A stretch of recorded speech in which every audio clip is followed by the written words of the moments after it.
Okay, now for box number 2, we're actually going to be putting this one going through our horizon line.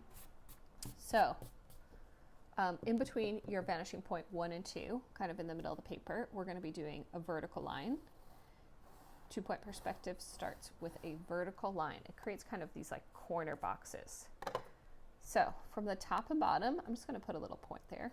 So from the top and bottom to our vertical line, our second step is going to be to draw our lines to our vanishing points, or sometimes I call them VPs for short.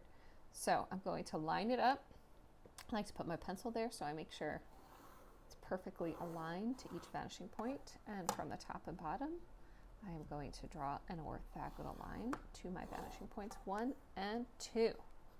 So this is what it would look like if the box was going on and on forever and ever into the distance until we could no longer see it. That is the point of linear perspective. You're creating the illusion of space, the illusion of multiple dimensions, because our paper is flat and two-dimensional.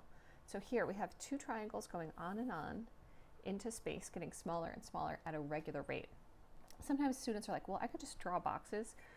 If you don't use vanishing points, then each of your boxes will not be from the same point of view. So we want to make our box smaller, and we're going to be putting in the length of the box, and it's going to determine our width, our 3 dimensions, our length, width, and height. So when someone says something's 3D, we're talking about those specific dimensions. So you can make your box look skinny, or you can have it be wider. Here I'm going to make the box look a little tall and thin. So I'm going to make my vertical line very close. So we can put in our vertical lines, then erase our additional orthogonals. When your box is going through the horizon, you can only see 2 sides of it. So the horizon aligns to your eye level.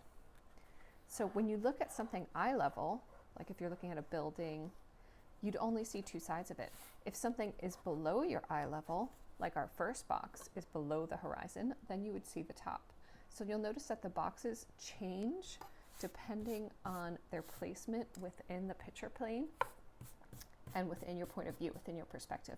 So we're going to be making a 3rd box in the corner here, and it's going to be above the horizon. So if you're thinking about looking up at something, what would the dimensions look like? So when you're looking up at something, you'll be able to see the bottom of it. So we're going to start again with what type of line? Our vertical line. So we're going to be placing a vertical line,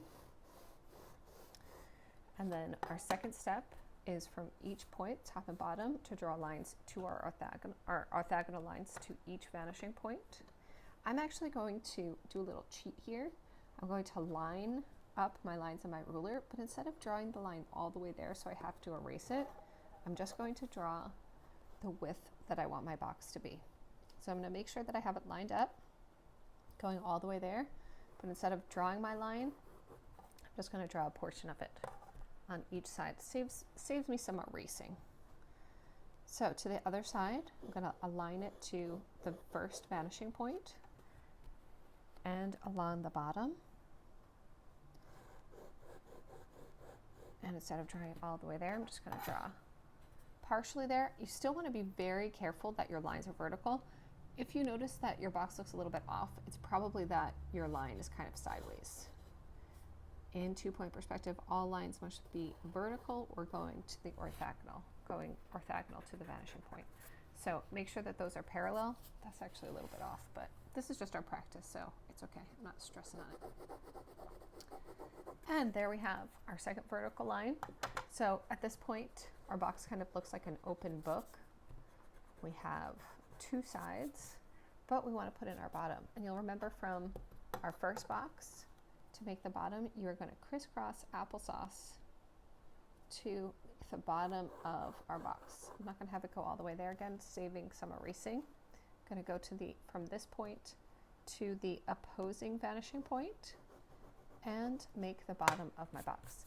So here we have 3 boxes in perspective. You'll notice that they change, but they all look like they're from the same point of view. And that's the point of linear perspective. In linear perspective, we're using lines and singular points to give the illusion that objects are getting smaller as they go in the distance, because in actual space, objects that are farther away get smaller.